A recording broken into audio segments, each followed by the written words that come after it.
Sernik. Sernik. The cake that ends every Polish feast worth remembering. From Kraków, where it is baked with a lattice laid over the top, like a window into something rich and pale gold and patient. Every Polish family guards a Sernik of its own. The old cake asks for twaróg,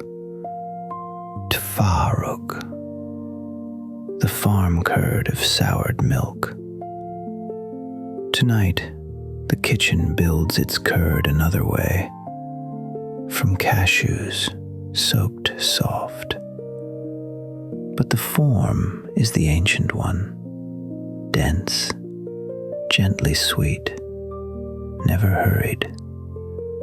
A cheesecake that refuses to be fluffy. Servings 2. 30 minutes to prepare, 1 hour in the oven, and 4 hours of rest. 2/3 of a cup of cashews, soaked soft. 1/3 of a cup of dates. The juice of 1/3 of a lemon. 2/3 of a cup of almond flour. 1/6 of a cup of coconut oil. And an egg yolk with 1/3 of another. Begin with the crust.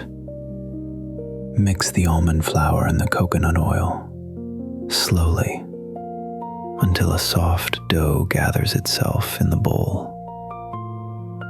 Press 2/3 of it into the base of a spring-form pan. Firm, even, unhurried. The rest, set aside. It has a finer duty coming. Now the curd, into the blender. The soaked cashews, the dates, and the lemon juice, bright against all that richness. Blend until perfectly smooth, stopping, scraping, blending again. What forms is thick and pale and quietly sweet, the way twaróg remembers being. Add the egg yolks, 1 and 1/3 of another, and let the blade fold them through until the filling turns dense and glossy and slow to fall from a spoon. This is the heart of the Sernik. Pour it over the pressed crust and level it with the back of the spoon in wide, calm circles until the surface is still. And now, the lattice. Roll the saved dough into thin strips.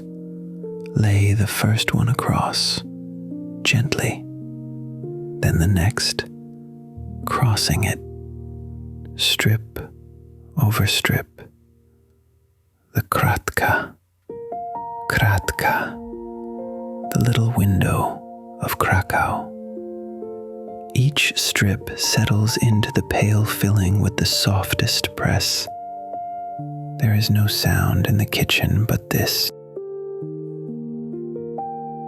Into the oven, 325 degrees Fahrenheit, low and slow, for 60 minutes.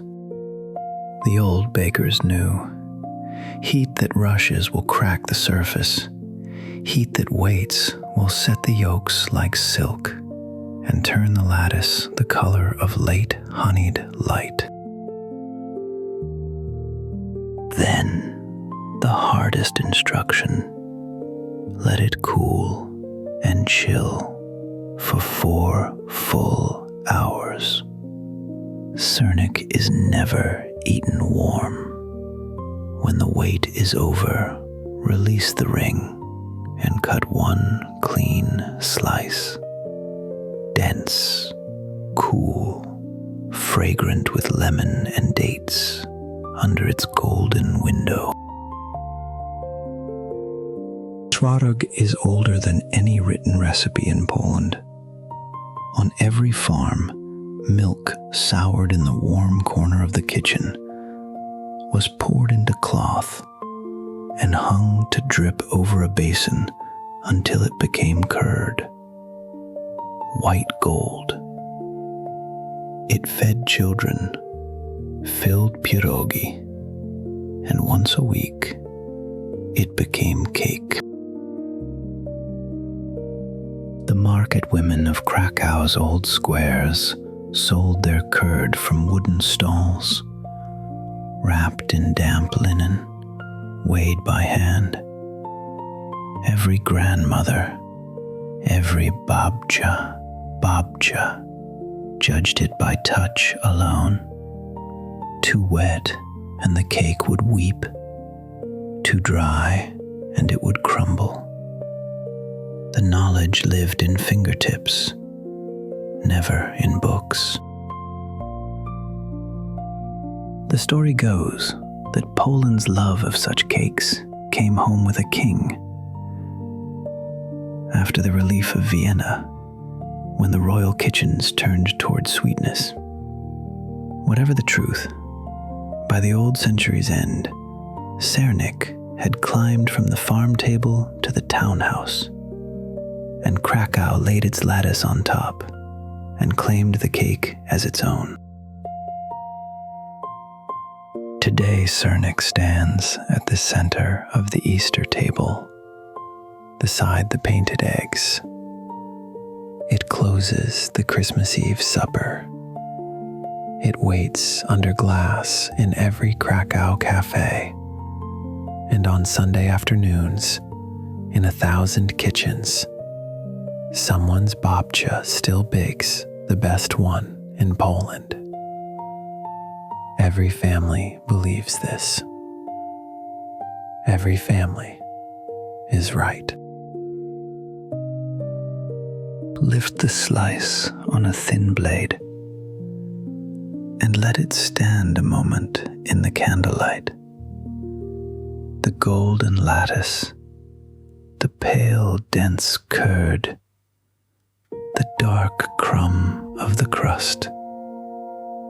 Taste it slowly, lemon first, then dates, then the long, quiet richness underneath. Sernik has ended feasts in this country for 300 years, not because it dazzles, but because it settles.